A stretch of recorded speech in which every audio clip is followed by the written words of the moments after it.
ఒక చిన్న నగరంలో ఇమ్రాన్ అనే యువకుడు ఉండేవాడు. అతను ఒక చిన్న ఫుడ్ ట్రక్ నడిపేవాడు. అతని చేతివంటకు మంచి పేరున్నా అతని జీవితంలో మాత్రం ఎప్పుడూ ఒక వెలితి ఉండేది. ఒకరోజు సాయంత్రం వర్షం పడుతున్న సమయంలో సారా అనే అమ్మాయి అతని ఫుడ్ ట్రక్ దగ్గరకొచ్చింది.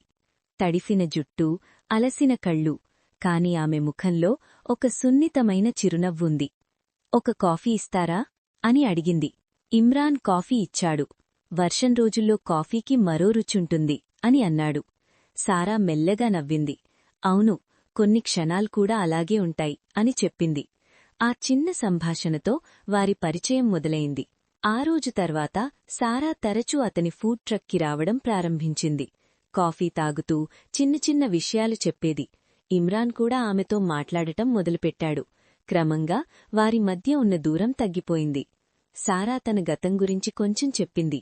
ఆమె చాలా బాధలని ఎదుర్కొని జీవితాన్ని మళ్లీ మొదలుపెట్టాలని ప్రయత్నిస్తున్నదని. ఆ మాటలు విన్న ఇమ్రాన్ ఆమెను మరింత అర్థం చేసుకున్నాడు. రోజులు గడిచే కొద్దీ వారి స్నేహం ప్రేమగా మారింది. ఒకరోజు వర్షం పడుతున్న సాయంత్రంలోనే ఇమ్రాన్ తన ప్రేమను వ్యక్తం చేశాడు. నీతో ఉన్నప్పుడు నా జీవితానిక్కూడా ఒక అర్థం ఉన్నట్టుగా అనిపిస్తోంది. సారా కళ్లలో కన్నీళ్లు మెరిశాయి. నువ్వే నాకు మళ్లీ నమ్మకమిచ్చావు అని చెప్పింది. వారి ప్రేమ ఎంతో సున్నితంగా సాగింది. కాని ఒకరోజు సారా ఒక నిజం చెప్పింది. ఆమెకు మరో నగరంలో మంచి ఉద్యోగం వచ్చింది, వెళ్లాల్సి ఉందని. ఇమ్రాన్ కొద్దిసేపు నిశ్శబ్దంగా ఉండి, నువ్వు సంతోషంగా ఉంటే అదే నాకు ముఖ్యం అని అన్నాడు. సారా వెళ్ళిపోయింది. రోజులు గడిచాయి. వర్షం పడే ప్రతి సాయంత్రం ఇమ్రాన్ ఆమెను గుర్తుచేసుకుంటూ కాఫీ తయారు చేసేవాడు. కాని ఎవరో కోసం కాదు, ఒక జ్ఞాపకం కోసం. కొన్ని నెలల తర్వాత ఒకరోజు మళ్లీ వర్షం పడుతోంది. అప్పుడు ఫుడ్ ట్రక్ దగ్గర ఒక పరిచయమైన స్వరం. ఇంకా అదే కాఫీ ఉందా? ఇమ్రాన్ తలెత్తి చూశాడు. అది సారా. ఆమె చిరునవ్వుతో నిలబడి ఉంది. నేను వెళ్లాను, కాని నా మనసిక్కడే ఉండిపోయింది అని చెప్పింది. ఇమ్రాన్ మెల్లగా నవ్వాడు. ఆ రోజు ఆ చిన్న ఫుడ్ ట్రక్ మళ్లీ ఒక ప్రేమకథకు సాక్ష్యమైంది. ఈసారి ఎప్పటికీ ముగియని కథ. ఒక అందమైన పట్టణంలో రాహుల్ అనే యువకుడు ఉండేవాడు. అతను ఒక బుక్ స్టోర్లో పనిచేసేవాడు. పుస్తకాల మధ్య గడిపే అతని జీవితం ప్రశాంతంగా ఉండేది. కాని అతని మనసులో ఎప్పుడూ ఎవరో ఒకరికోసం ఎదురుచూసే భావం ఉండేది. ఒకరోజు ఆ స్టోర్లోకి అన్వీ అనే అమ్మాయొచ్చింది. ఆమెకు కథలు చదవడమంటే చాలా ఇష్టం. ప్రతి పుస్తకాన్ని ఎంతో ప్రేమగా చూస్తూ ఒక ప్రత్యేకమైన ప్రపంచంలో మునిగిపోయినట్టుగా ఉండేది. రాహుల్ ఆమెను గమనించాడు. మీకేదైనా ప్రత్యేకమైన పుస్తకం కావాలా అని అడిగాడు. అన్వి చిరునవ్వుతో, ప్రేమ కథలు ఉన్న పుస్తకాలు, కాని నిజంగా హృదయాన్ని తాకేవి కావాలి అని చెప్పింది. ఆ మాటలు రాహుల్ మనస్సులో నిలిచిపోయాయి. ఆ రోజు నుండి అన్వి తరచూ ఆ స్టోర్కి రావడం ప్రారంభించింది.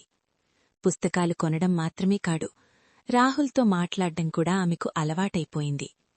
పుస్తకాల గురించి, జీవితంపై, కలలపై ఇలా వారి సంభాషణలు సాగేవి. కొద్ది కాలానికే వారి స్నేహం ప్రేమగా మారింది. రాహుల్ ఆమె కోసం ప్రతిరోజూ ఎదురుచూడ్డం ప్రారంభించాడు. అన్వి నవ్వు అతని రోజును ప్రత్యేకంగా మార్చేది. ఒకరోజు రాహుల్ తన మనసులోని మాట చెప్పాడు.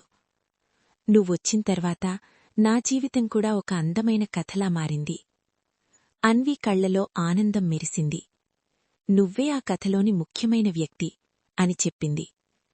వారి ప్రేమ ఎంతో మధురంగా సాగింది. కలసి పుస్తకాలు చదవడం, కొత్త కథల గురించి మాట్లాడ్డం ఇవి వారి జీవితంలో భాగమయ్యాయి. కాని ఒకరోజు అన్వి ఒక వార్త చెప్పింది. ఆమెకు మరో నగరంలో చదువు కోసం వెళ్లాల్సి ఉందని. రాహుల్ మనసు దిగులుతో నిండిపోయింది. అయినప్పటికీ అతను నవ్వుతూ, నీ భవిష్యత్తు ముఖ్యమైంది, నేనెప్పుడూ నీతోనే ఉంటాను అని అన్నాడు. అన్వి వెళ్ళిపోయింది. రోజులు గడిచాయి. రాహుల్ మళ్లీ తన పుస్తకాల మధ్యే గడిపాడు. కాని ఇప్పుడు ప్రతి పుస్తకం ఆమెను గుర్తుచేసేది. కొన్ని నెలల తర్వాత ఒకరోజు ఆ స్టోర్ తలుపు మెల్లగా తెరుచుకుంది. రాహుల్ తలెత్తి చూశాడు. అది అన్వి.